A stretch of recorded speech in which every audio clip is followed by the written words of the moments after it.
Buenas noches, mi nombre es Eric Aque Chávez y pertenezco a la Universidad Virtual CNSI con matrícula CTM 006779. Este es mi proyecto integrador del curso de Justicia Constitucional y Administrativa.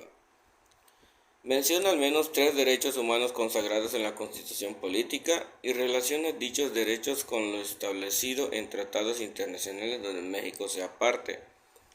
Pues uno puede ser el derecho a la libre expresión, otro el derecho a la libertad de entrar y salir de la República, podría ser un ejemplo, y el derecho a la no discriminación.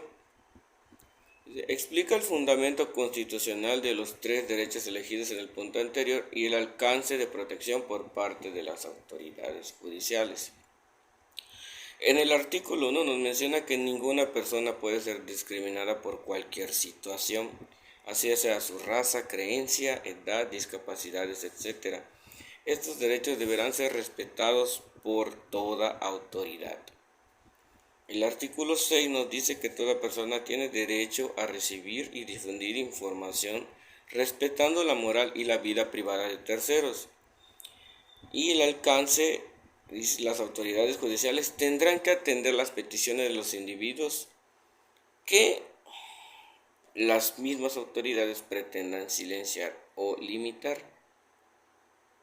El artículo 11 nos dice que toda persona tiene derecho a entrar y salir de la República, viajar en su territorio y mudar de residencia sin necesidad de carta de seguridad, de un pasaporte, salvo conducto u otros. Entonces, las autoridades judiciales tendrán la obligación de atender demandas donde cualquier autoridad vulnere estos derechos. Menciona 5 principios generales del derecho relacionados a los derechos humanos.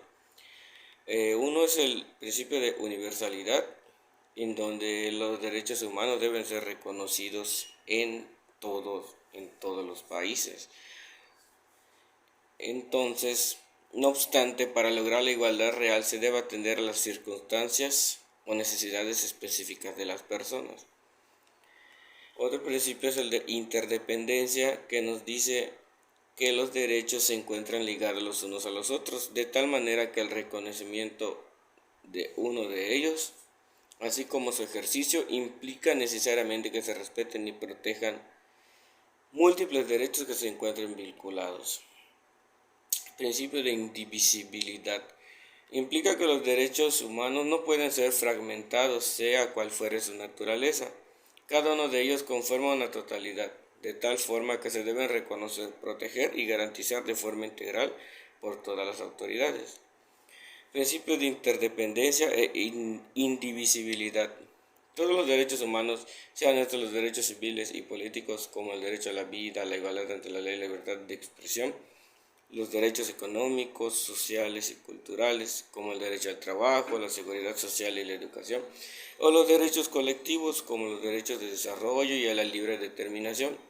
Todos son derechos indivisibles, interrelacionados e interdependientes. El avance de uno facilita el avance de los demás, de la misma manera que la privación de un derecho afecta negativamente a los demás.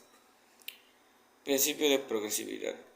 Esto nos dice que las leyes siempre buscarán mejorar los derechos humanos, o sea que no puede haber un retroceso de que si antes yo tenía la libertad de dar mi punto de vista públicamente, se me cancele ese derecho, digamos que se me castigue. Siempre se buscará que las personas cuenten con más derechos para poder tener una vida digna. ¿Cuál es la trascendencia de la reforma constitucional en derechos humanos realizada en el año 2011?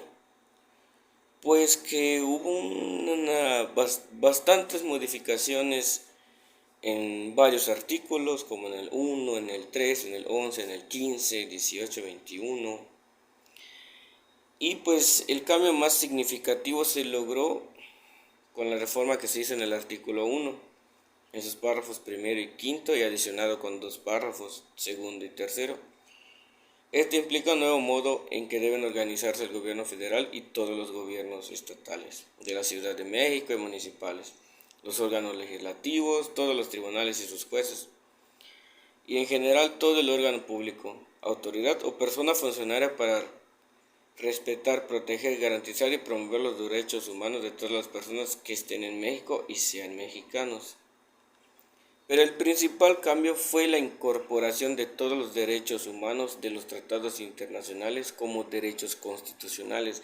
¿Es lo que nos quiere decir? Que los derechos que tienen las personas en los tratados en los que México sea parte deben ser respetados y considerados también como la ley suprema en el país. Pues bueno, eso fue todo. Gracias.